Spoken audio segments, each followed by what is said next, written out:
الحمد لله نحمده ونستعينه ونستغفره ونعوذ بالله من شرور أنفسنا ومن سيئات أعمالنا من يهده الله فلا مضل له ومن يضلل فلا هادي له وأشهد أن لا إله إلا الله وحده لا شريك له وأشهد أن محمدا عبده ورسوله صلى الله عليه وعلى آله وأصحابه ومن تبعهم بإحسان إلى يوم الدين أما بعد. So as we continue discussing the book بلوغ مرام من أدلة الأحكام by Hafiz Ibn Hajar al-Asqalani rahimahullah, and we'll be covering matters pertaining to Kitab al-Tahara. So still discussing what the author rahimahullah have mentioned regarding those hadith that relate to some of those hadith that relates to al-Tahara, and in specific we're discussing Bab Adab Qada al-Haja, matters pertaining to toilet manners and etiquettes. So today inshallah ta'ala we'll try to cover two hadith. So two of those hadith that the author rahimahullah mentioned, both of those hadith are narrated by al-Mu'mineen Aisha radhiyallahu anha. So we'll have the hadith be read and then we'll go into discussing both those two hadith beyond Allah subhanahu wa ta'ala. Alhamdulillah, wassalatu wassalamu ala rasulillah. Hadith 86, narrated Aisha radiallahu anha.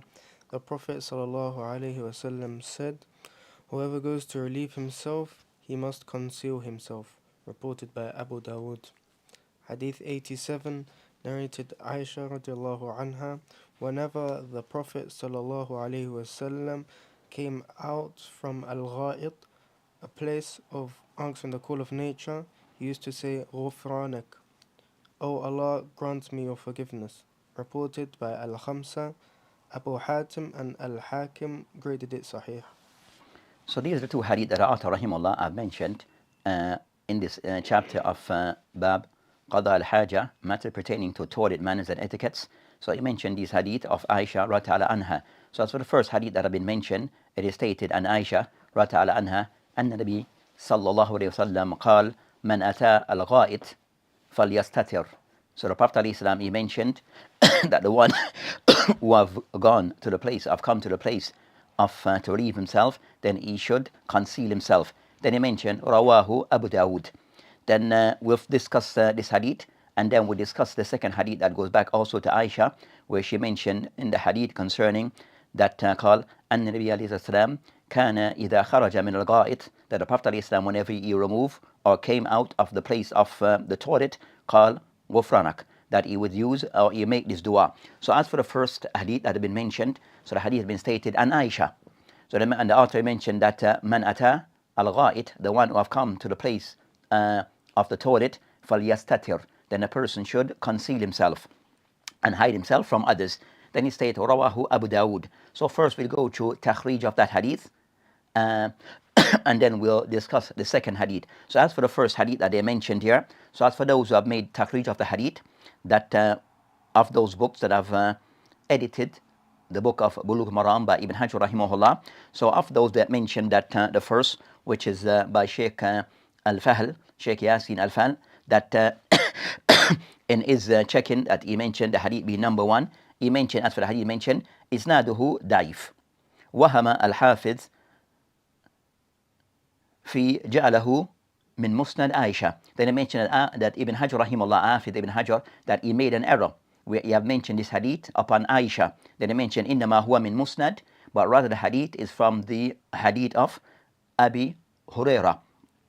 Well, then he mentioned والحديث ضعيف, and also the hadith he considered to be ضعيف. He mentioned why? لجهالة Abu Sa'id al-Khair, because one of the narrators was Abu Sa'id al-Khair, that is considered to be, according to that he mentioned, that فيه جهالة. Then he mentioned والاختلاف في صحبته كذلك, and also that there is a difference regarding this person is being from the Sahaba. Then he mentioned وجهالة, and the second reason that he mentioned جهالة حسين حبراني حميري أيضا. Then also he mentioned a second narrator that also there's some discussion regarding that he's also considered to be jahala, that is considered to be majhul, that is unknown. So those are then he mentioned, as for the actual takhrij of the hadith, he mentioned akhrajahu, that his hadith can be found in Ahmed in his Musnad, Imam al-Darimi in his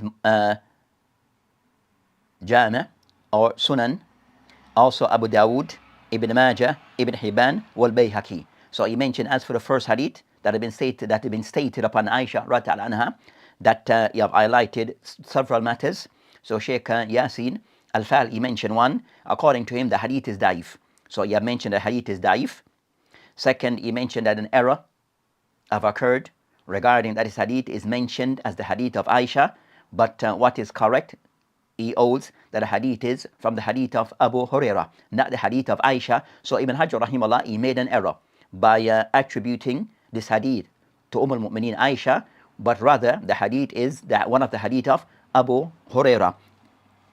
Then he mentioned third, that the reason why he holds the hadith to be da'if, the reason why he have come to the conclusion that the hadith is da'if, that he mentioned that there's jahala in some of the narrators, that some of the narrators, he mentioned Abu Sa'id or Abu Sa'd, he mentioned Abu Sa'd al-Khair, and also the second that he mentioned Hussein Hubrani as being of those narrators that are critique, that they are said to be unknown. Then he mentioned fourth regarding that as for this hadith, the source of this hadith, he mentioned Ahmed, Darami, Abu Dawud, Ibn Majah, Ibn Hibban, and Bayhaqi. So that's concerning, give us a general idea regarding that what is involved in this first hadith. And so he mentioned, and you find that in general regarding concerning that what have been mentioned, also that on those matters that you'll find that as for takhrij of the hadith, that he mentioned those sources that this hadith that have been attributed to Aisha, that they mention hadith in the Ahmed, Abu Dawud, Ibn Majah, Ibn Hibban, Ad-Darami, and others. He mentioned also Al-Bayhaqi, that this hadith is somewhat mentioned by many. So this hadith, then he mentioned that as for the hadith, that there's some discussions. You'll find that many are some of the those who have somewhat mentioned or these points regarding what have been stated regarding this hadith. That one, there's an error that occurred regarding this hadith have been mentioned on the authority of Aisha, but rather the correct thing that is an error, but rather the hadith is one of the hadith of that Abu Hurairah. So the hadith of Abu Hurairah. So for those who have like Bulugh Maram, or those who have this check following, for them to kind of somewhat put a mark over Aisha across, or in the mood they said a correction and mention the hadith as being the hadith of Abu Hurairah, not that of Aisha. So the hadith is not of Aisha, rather it's the hadith of Abu Hurairah. That's correct.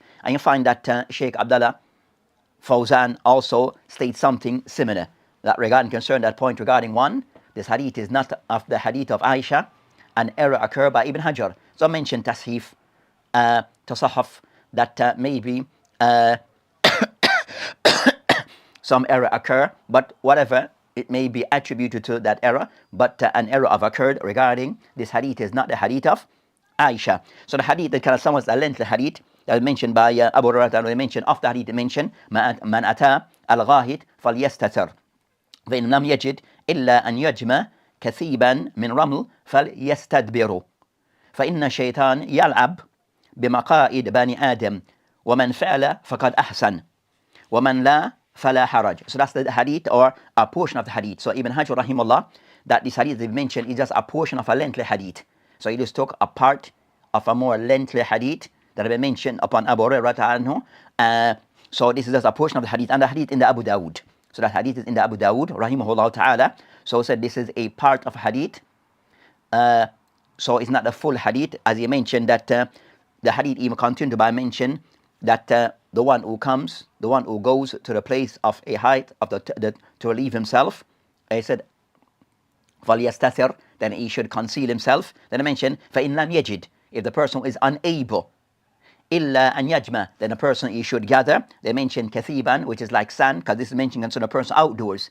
The person gather some sand, then I mentioned dun, then I mentioned وَمْأَ min raml, from pebbles, from sand. So the person will gather something of stone or pebbles or sand, of those things to kind of somewhat make a barrier so as to conceal himself. Then I mentioned val yastabdiru, then also the person, then he should not face his back to, as we mentioned, discussed before, the Qibla, or to the Qibla, to the Kaaba.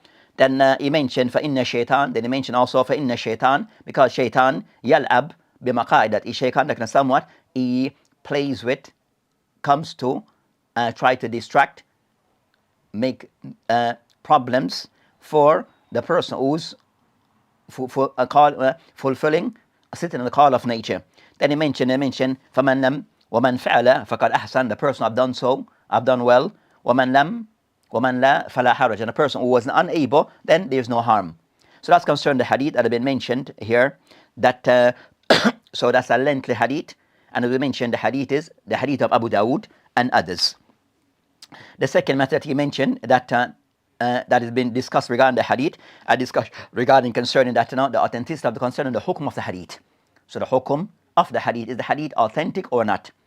So you find that two things have been flagged up regarding this hadith. That we'll find that one, the hadith that I mentioned, they mention a person called that they mentioned that Hussein Hubrani, that the ulama of critique him, الذهب رحمه الله قال, and this person لا يعرف في زمن التابعين, that is, the person is not known in the time of the tabi'een. Also you find that Abu Dawud خرج له Abu Dawud وابن ماجه. Then also Ibn Hibban mentioned in his book Al-Thiqat. So Ibn Hibban mentioned in his book Al-Thiqat. Then they also state that Abu Zura Al-Razi, he mentioned Sheikh, that a person is a Sheikh. And a Sheikh in the Muhaddithin, in the Al-Jar wa Ta'adil, that معنى a Sheikh, they mention a ليس بحجة, that a person is not a hujjah. ويكتب حديثه ويصلي في متابعات. So that person hadith is not considered to be a proof, is not considered to be an authority. So the person is authority narration, is not considered to be an authoritative narration, but the person hadith is still written.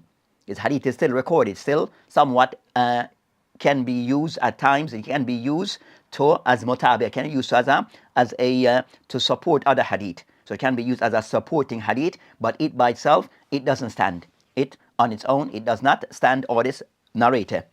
Then it mentioned also Faqal Ibn Hajar rahimahullah in his book Taqrib, as I mentioned Taqrib, he mentioned majhul, that a person is majhul, and majhul in the muhaddithin have a certain meaning. So have a certain meaning regarding majhul. So also, so find that one, that person is being discussed. That also a second reason they discussed the hadith, Abu Sad Humrani, Abu Sad al-Umrani. So you have an ikhtilaf also regarding him. So of those who said that innahu sahabi, as he referred to as, that they say he's a sahabi, wala yusih. So Abu Sad Humrani, some have mentioned, have stated that he's from the Sahaba, rata'ala anhum ajma'in, but they are mentioned la yusih, that this is not correct. Then they mention huwa majhul, also is considered to be majhul, but also wathaqahu Ibn Hibban. So Ibn Hibban rahimahullah, somewhat have all him to be of those of thiqat, or give him some credibility. Ibn Hibban rahimahullah ta'ala, in his book Al-Thiqat, sometimes that is somewhat can be a bit complacent on some narrators. So Ibn Hibban, regarding giving certain wathaqat, by consider giving credibility to certain narrators, at times it can be mutasahil. It can be somewhat a little bit easygoing on certain narrators. So they mention regarding that also Ibn Hibban, at times when he ordered hadith to a person to be credible, when there's a discussion regarding a person, then one to be very cautious regarding the judgment or a ruling passed by Ibn Hibban. So they mention regarding concerning that, and also find that this particular hadith, that in this case, Ibn Hajar rahimahullah did not pass a judgment. So I find that in many cases, when you have mentioned hadith, that you will pass a judgment on hadith. In this case, he did not pass a judgment on this particular hadith. On this hadith, he did not pass a judgment. But in most cases, that you will pass a judgment on hadith, but on this case, no judgment whether hadith is any ruling regarding hadith in Sahih, Hasan, or Da'if. So one of those three general ruling of hadith, he did not pass one. He didn't say the hadith was Sahih, or the hadith is Hasan, or the hadith is Da'if. He did not pass a judgment. So they mentioned that Ibn Hajar rahimahullah ta'ala, that of all the hadith in Fath al-Bari, his explanation of Sahih Bukhari, that he passed a judgment on this hadith, and he hold the hadith to be Hassan. فَإِنَّهُ حَسَّنَهُ فِي فَتْحِ الْبَارِ. So Ibn Hajar rahimahullah, that he passed the judgment, the grading on this hadith as being Hassan in his book Fath al-Bari. Even though in Taqrib, when he discussed this hadith, this person, so he mentioned that so he didn't pass a judgment, so he passed a judgment in Fath al-Bari on this particular hadith. And also they find others, Naqala, others have mentioned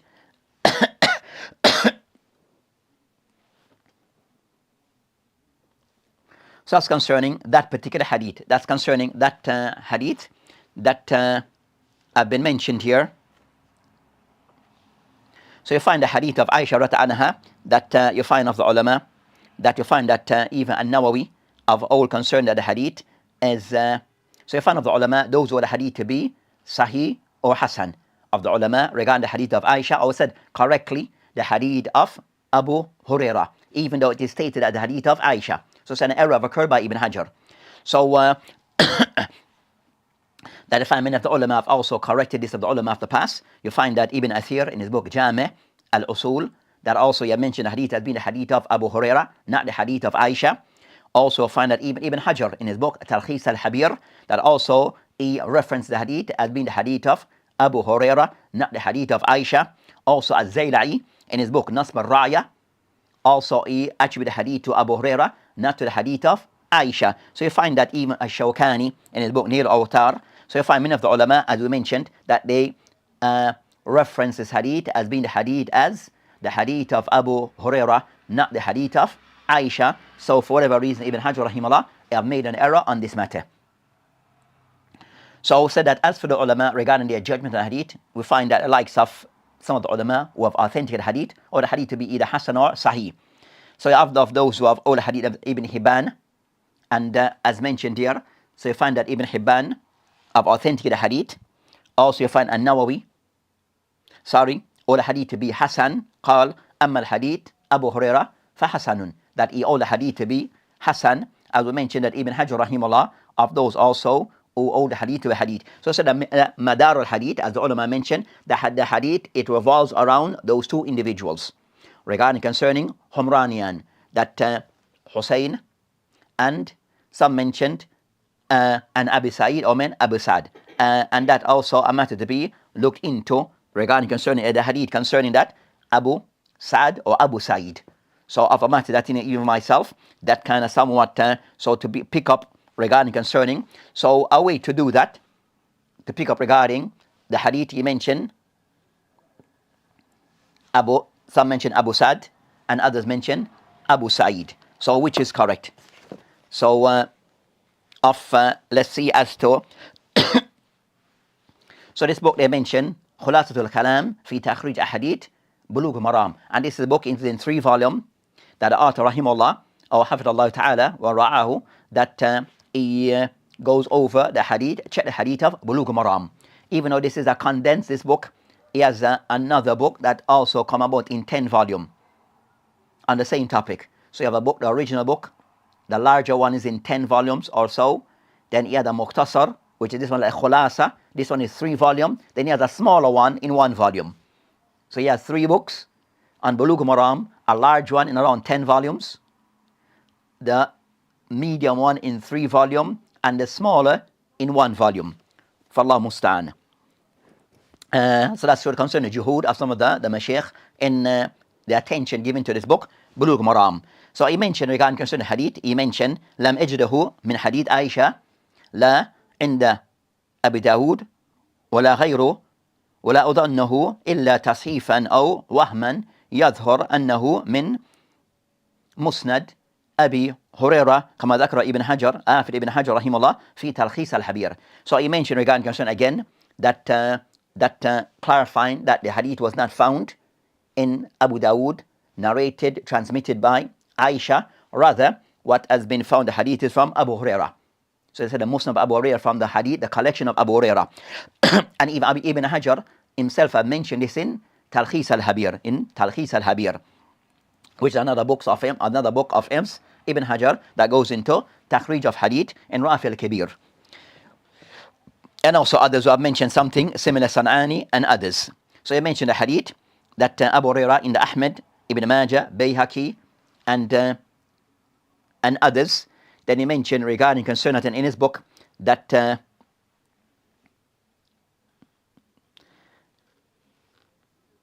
he mentioned that Abu Sa'id. So I mentioned here, قلت أبو سعيد هذا اختلف في اسمه قيل أبو سعيد الخير. So he mentioned as that person being Abu Sa'id. Then he mentioned also other mentions. So you have Abu Sa'id al-Khair, and also he mentioned مداره على.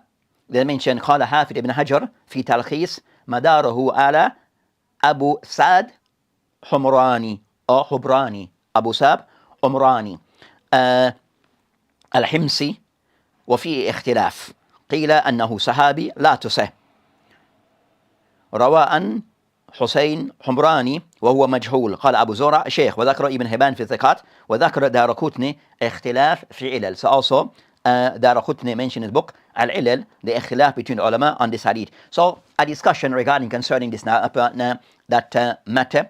So in general concern that's mentioned that of the ulama all the hadith to be Sahih, and others who all the hadith to be da'if. Others who all the hadith to be da'if. Allahu alam, regarding concern that those the hadith is da'if, akrab.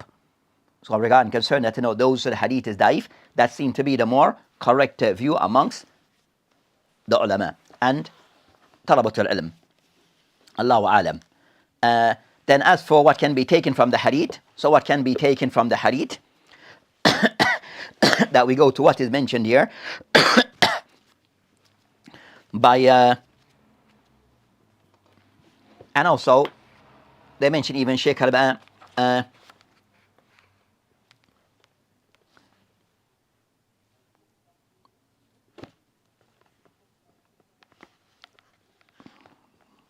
so that hadith, so the next point regarding the hadith that is discussed here is regarding concerning the ahkam that can be taken from the hadith. So the main Sheikh he mentioned regarding concerning Sheikh Abdullah Fawzan, hadith al-hadithu dalilun ala anna al-istitar an ayan al-nas inda qada al-haja matlub. So this hadith is discussed regarding concerning the matter regarding this hadith is discussed the topic regarding that what is expected from the one who's fulfilling the call of nature, that is using that the person should distance himself from the people. So the person istitar, which concerns the person should try to conceal himself from being viewed by others. So the hadith is to discuss this matter for the person not to reveal himself in front of others while he is using or fulfilling the call of nature. So this hadith is to discuss the matter. So they mentioned, the Shaykh mentioned, فَقَدْ مَضَى النَّبِيُّ الْإِسْلَامِ كَانَ إِذَا أَرَادَ الْقَضَاءَ أَرَادَ الْحَاجَةَ أَبْعَدَ. That the Prophet ﷺ, as we had discussed before, that the Prophet ﷺ, that whenever he want to fulfill the call of nature, that he would go away from the people, distance himself from the people, isolate himself from the people. So as two things, to isolate oneself or to distance oneself, and also that the person can not, as mentioned that, and the reason behind this also for the satar, that to conceal oneself from the people. Then it mentioned that even though both concerning that he mentioned, so these are so the Prophet ﷺ intended this when he would distance himself from the people. So after me is that also want to distance so as to any foul smell when we leave ourselves, and also not to be seen by others. So the reason why of the person may distance themselves or try to conceal themselves is for those reasons. So the Shaykh mentioned, wal hadith in kana da'if. So the hadith da'ifan, even though the hadith may be considered to be da'if, walakin ma'nahu sahih. But he mentioned that the husband of the hadith may be considered to be sahih, but its meaning is correct. The meaning is correct because you find other sources that give that meaning. You find other sources that we have mentioned before that have given that meaning and that understanding. As I mentioned, umumat al-sharia tadul ala anna dhalik matlub, because the general guidelines of the sharia and the rule of the sharia, that it gives that meaning, that one should conceal oneself from the people's eyes when one is relieving oneself, not to expose oneself in front of others. So the general ruling of the Sharia, one is not allowed to expose oneself in front of others. So the hadith meaning is in line with the general text of the Sharia regarding this topic. And I mentioned فيه تأسي بالنبي عليه السلام, and also for a person to follow the example of the Prophet عليه السلام, that he would distance himself, move himself away from the people, and make sure that he's not seen by the people while he is fulfilling the call of nature. So I mentioned that istitar, the person kind of somewhat trying to hide himself, to conceal himself from the people. Then in whatever way that it is, one can accomplish this or achieve this, then it's something which is matlub, it's something which is required. So even the person go in a concealed cubicle, as we call it today, in a toilet, the door is shut behind the person or closed. So the person use the toilet as we have today inside our houses or in public areas, then a person that he would always try to ensure that the door is closed behind him, so he's not seen by others. So, or a person may go behind something that will conceal him. So whatever way the person can accomplish this, then the person, he does so according to what is available.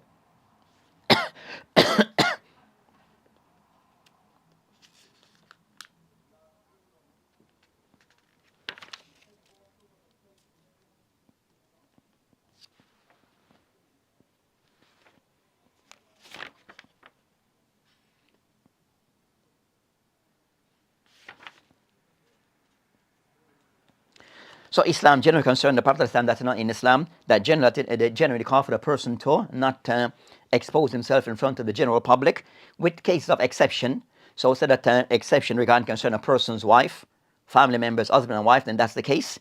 Then as for others, as to be discussed regarding concern ahkam al-urra, that regarding what are we allowed to expose in front of others. It may vary, depending on the relationship between the person. In cases, one can expose oneself in front of one's wife and husband, so between partners, husband and wife, then this can be done fully. Also, in the case of between parents towards their children within the house, then a wife and the father, then also that they cannot, they have certain areas, or there's also rules regarding this matter, and also the general public. So you have strangers, what one is allowed to reveal or conceal. Also within family members and friends and family members, even though they are family members, are said to be that they are mahram, family members, but still one does not expose everything. So there's still also certain rules and guidelines regarding these matters, and those inshallah ta'ala to be discussed later. So overall, that for the general public, then one should conceal oneself even between husband and wife. That is best that they, in the call of nature, for them to conceal themselves from each other, conceal themselves during that, while performing that act. So that's concerning those matters regarding this hadith that we mentioned, the first hadith. So with that hadith, as we mentioned, the main ahkam is regarding istitar, that one going into seclusion, or one concealing, one not exposing of oneself in front of others while they are fulfilling the call of nature. So of the ulama have passed also of all the hadith to be da'if, that they mentioned, of those who have mentioned, they mentioned Ibn Hazm, Bayhaqi, who have somewhat critiqued this particular hadith. But we mentioned of the ulama have authenticated hadith. We have, as we have mentioned before,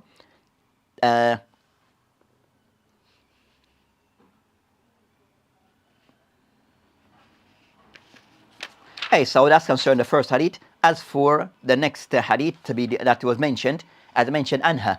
So Ibn Hajar rahimahullah mentioned عنها, meaning concerned the hadith, this damir, which is the pronoun, go back to Aisha. So let's go back to Aisha, Mu'minin, Ta'ala, عنها. أن النبي عليه السلام كان إذا خرج من الغائط قال غفرانك. أخرجه الخمسة وصححه أبو هاتم والحاكم. So this is the next hadith that is mentioned by the author rahimahullah Ibn Hajar regarding ahkam that relates to qada al-haja or adab qada al-haja. So as for the second hadith of Aisha that has been mentioned here, that the hadith by way of takhrij, the author rahimahullah mentioned the hadith in the Al-Khamsa.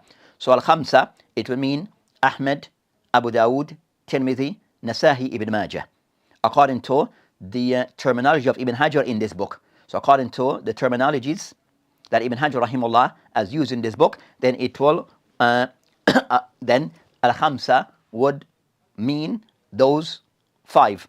Ahmed, so the hadith in Ahmed, Abu Dawud, Nasa'i, and Nasa'i in his book, they are mentioned Fil Amal Yom wal Layla. So even Nasa'i rahimullah have several books, Al-Kubra, Wal-Sugra, and also a book that is called Al-Amal Yom wal Layla, which is discussed concerning Azkar that are to be said during the night. And they saw this book, Al-Amal Yom wal Layla by Ibn Hajar, by An-Nasa'i, is a discuss concerning Azkar, things to be said during the night, and they saw Azkar or Dua to be said on different occasions and situation. Also the hadith in the Tirmidhi rahimullah, and when he mentioned the hadith, he said, قال هذا حديث غريب حسن. So Tirmidhi rahimullah قال حديث غريب حسن. Then he mentioned وقال وإبن ماجه, and also the hadith in the Ibn Majah. Other than these, he mentioned the hadith can be found in the Ibn Khuzaymah, Ibn Hibban, Al-Hakim.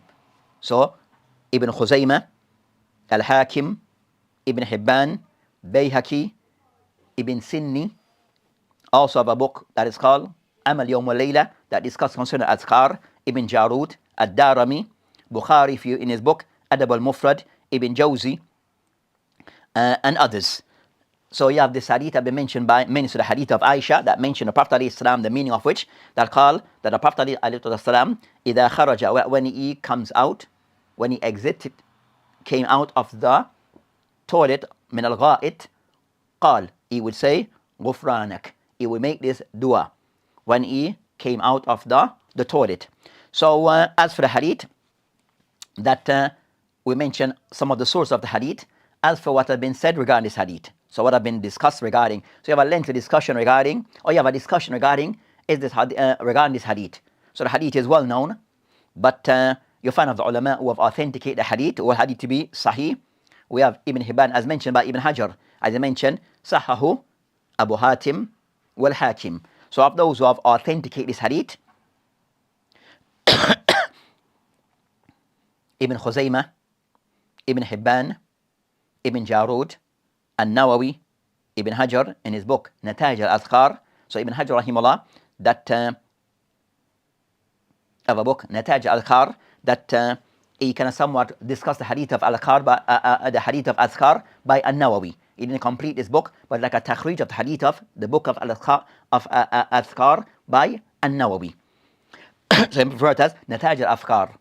Then and others who all the hadith to be authentic. Abu Hatim rahimahullah in his book Al-Ilal, he mentioned سمعت أبي يقول أصح حديث في هذا باب حديث عائشة. So Abu Hatim rahimahullah, he mentioned it's the most authentic hadith on this matter regarding this topic, what to be said when one comes out of the toilet. He mentioned hadithun Aisha. That but I mentioned yani, so but that doesn't mean that the hadith he mentioned asah. There's the most authentic hadith.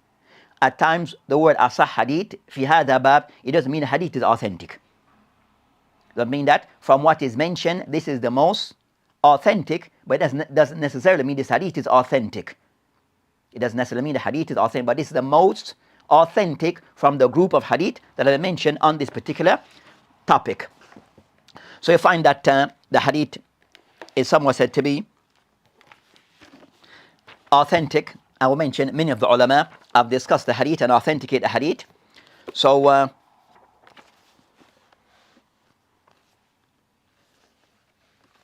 we find, for example, that of those in their checking of the book and also explanation, one of the Mashaykh of Yemen who have explained Bulugh Maram and also have a checking of Bulugh Maram, that Sheikh Abdani, so Sheikh Abdani, who's Abu Muhammad or Abi Abdullah Muhammad ibn Ali ibn Hizam al-Fadl Ba'dani, so Ba'dani, that in his checking of an explanation of Bulugh Maram, when he mentioned this hadith, that the hadith of Aisha rata anha, that he states regarding that the hadith call was number 80 called da'if. All the hadith to be da'if. I will mention that many of the ulama have authenticated hadith, but he take the position that hadith is da'if. Reason he mentioned, أخرجه أحمد أبو داود ترمذي نسائي في الأمل يوم وليلة. So this shows concerning the hadith he mentioned Al-Khamsa.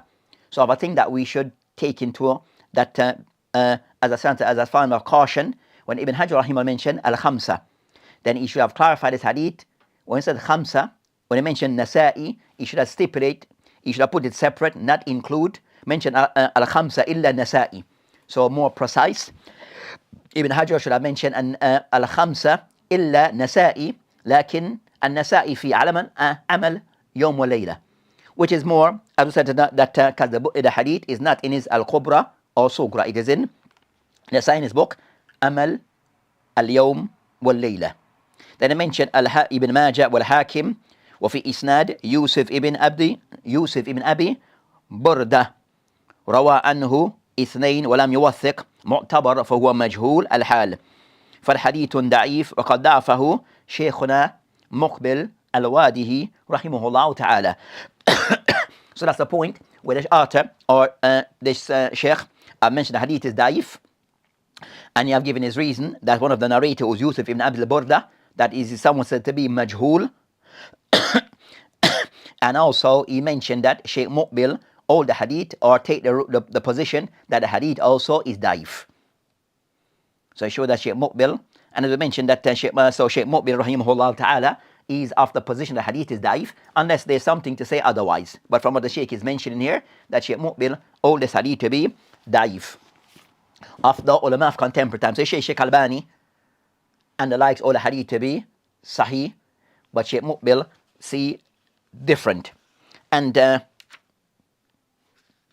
so as for this discussion, we'll go into a book that is for those who are said those who somewhat into hadith or have an interest into hadith. Then this book is highly recommended, and the book is called Fadl Rahim Al-Wudud Takhrij Sunan Abi Dawud, and this is authored by one of the persons who someone says mutabarrizin, or someone who stands out in ilm al-hadith in contemporary times. So you have certain mashaykh that they stand out in ilm al-hadith in this age, in our time, up until today. And of those, one of the mashaykh of hadith, that is name that he referred to as Abi Amr Yasir ibn Muhammad Fati al-Eid.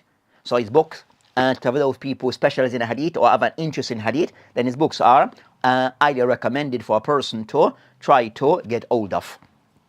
So the Sheikh, as we mentioned, his name Yasir ibn Muhammad Fati Ali Eid, and he has many books in Takhrij. He has a Takhrij, he's working on the book of Abu Dawud.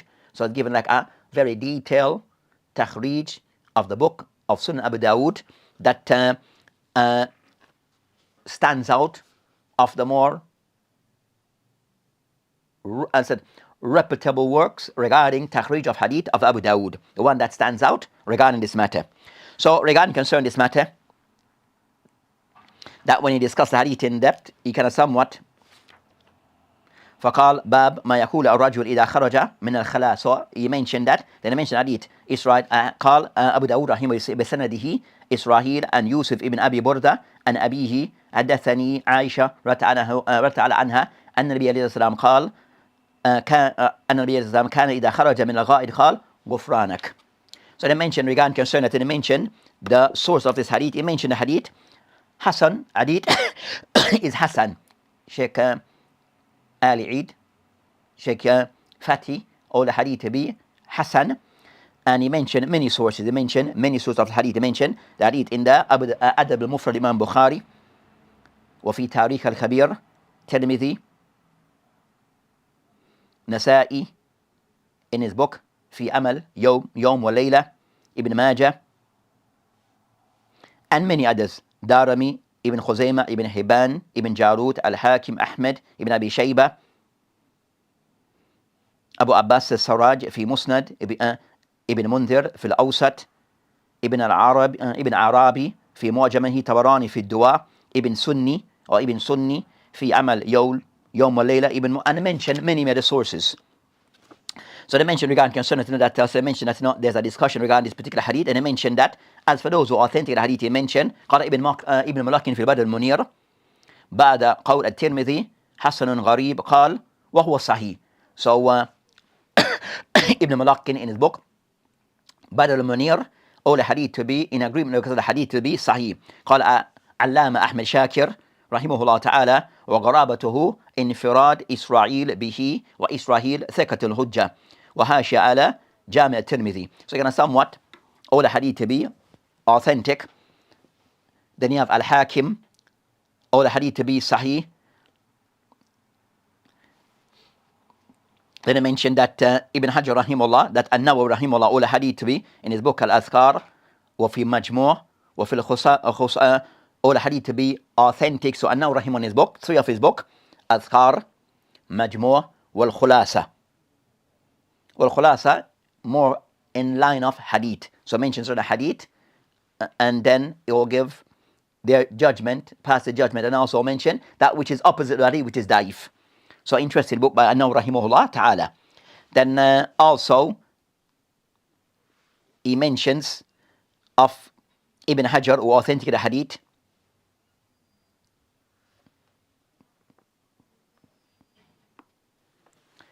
So that's concerning of those ulama, and also the likes of Shaykh Al-Albani of contemporary, all the hadith to be sahih. So overall, regarding concerning this hadith, that they mention a Shaykh Muqbil and some of them all the hadith to be da'if, based upon the discussion that even Shaykh Abdullah Fawzan, he mentioned that the discussion it surrounds regarding that he mentioned hada isnadun sahih.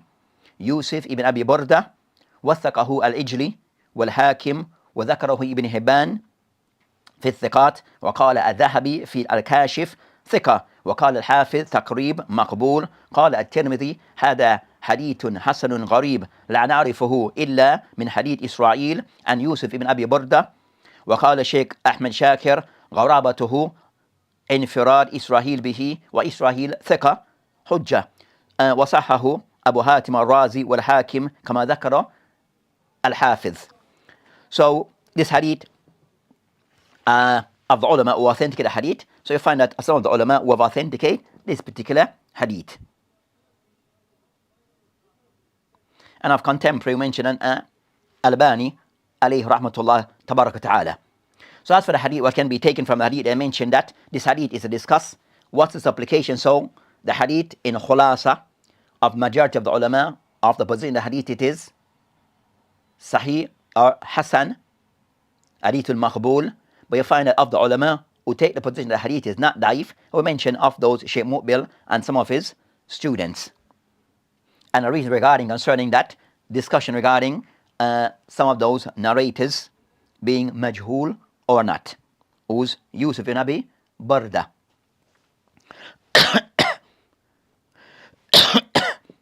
So the hadith can also discuss the Prophet al-Islam, that whenever he would exit from the toilet, so this is said when the person have left, not while a person have finished, cleaned himself, and he's about to leave. Now when the person actually now have left, step out of the toilet, then the person will say, Ghufranaka. The person will say, Ghufranak.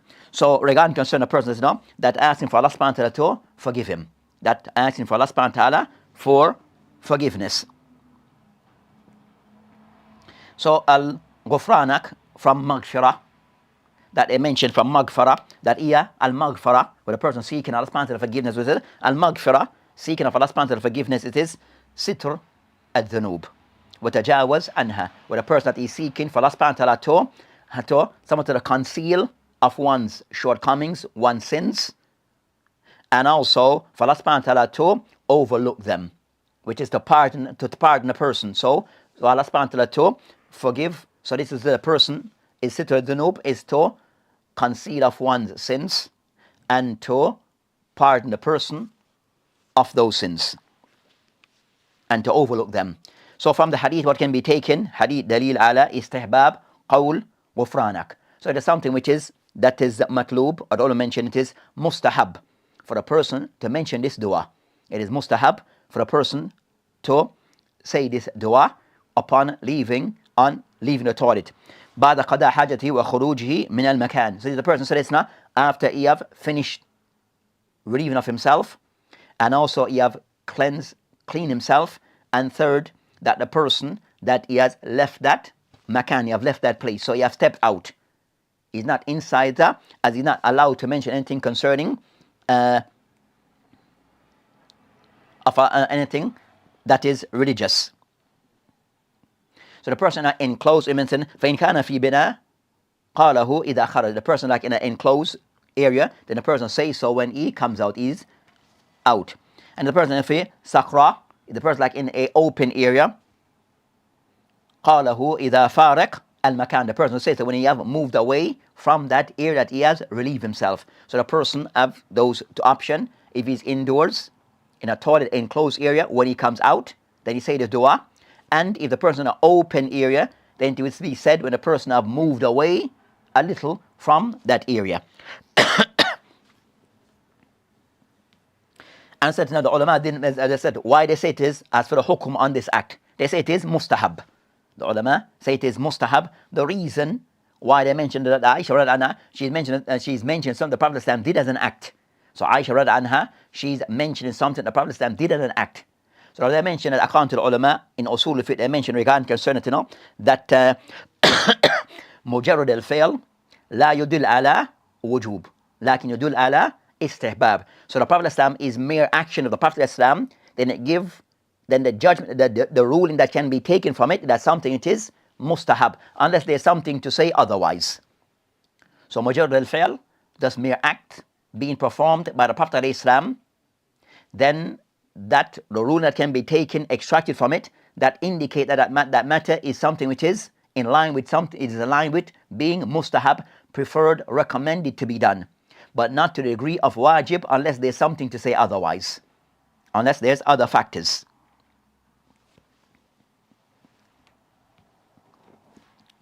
In qasbihi yani al-qurba, if that act is done repeated by the qasd al-qurba, then it shows something which is mustahab.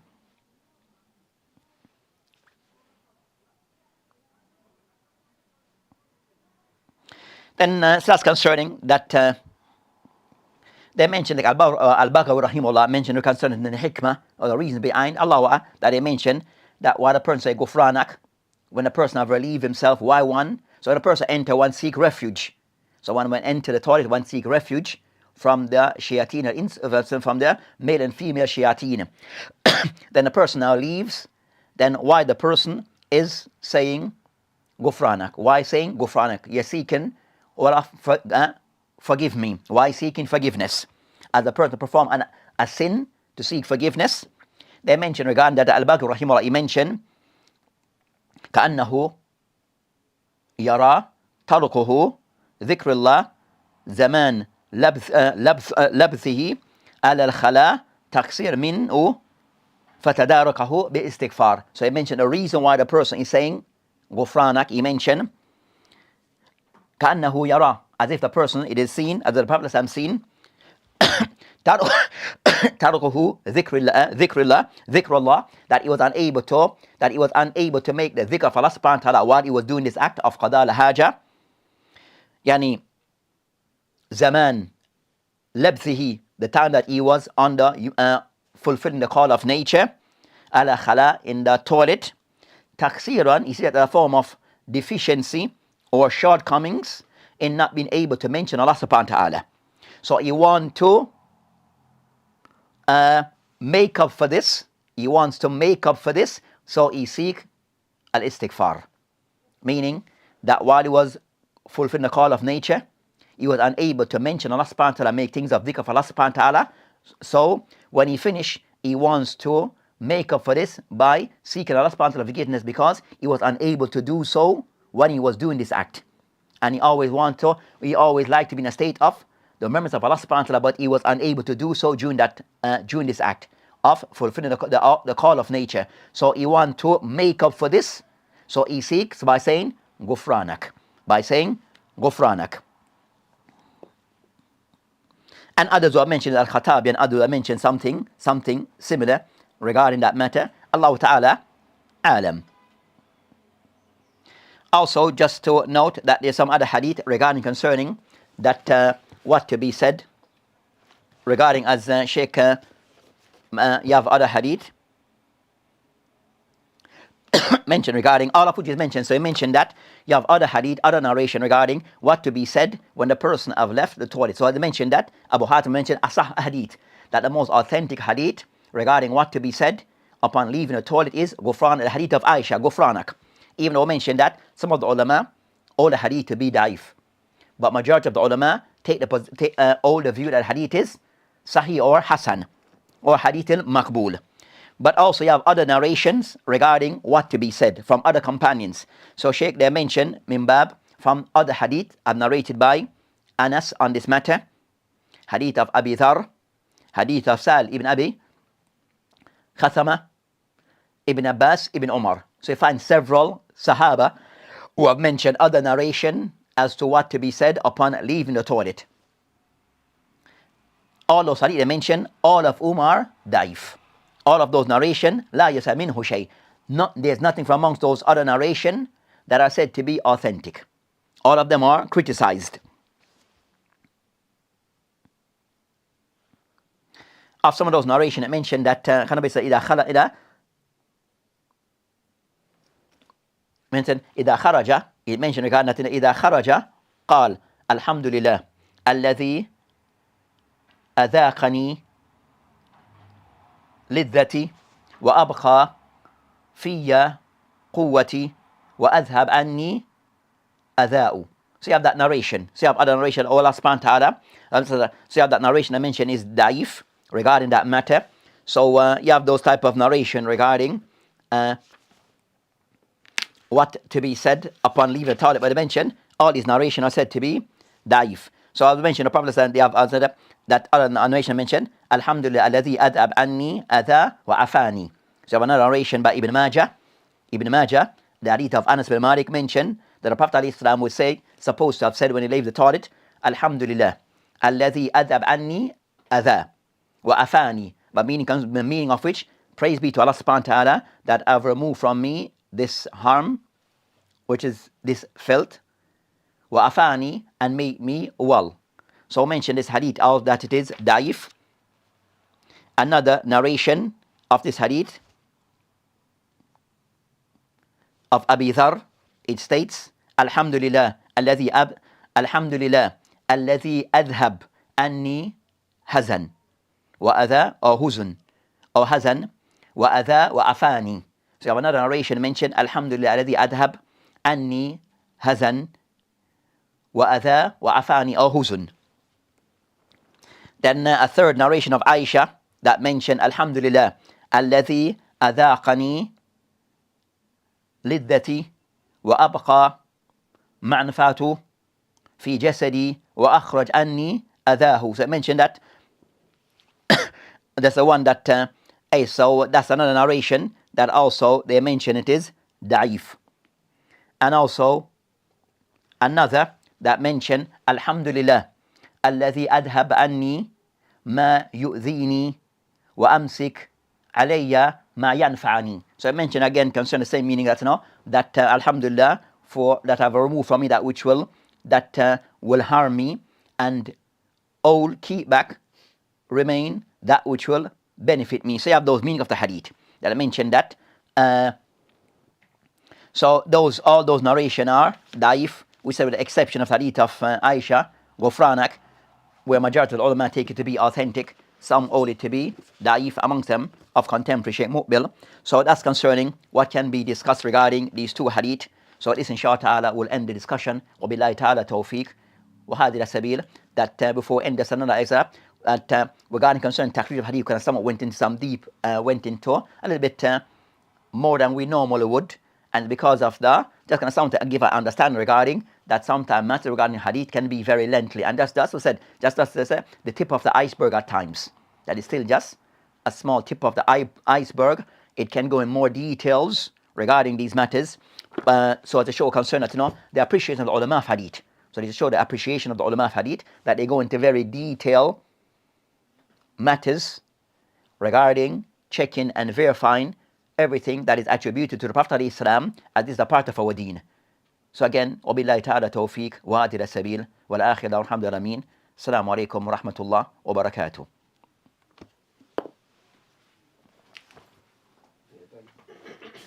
How long was that one?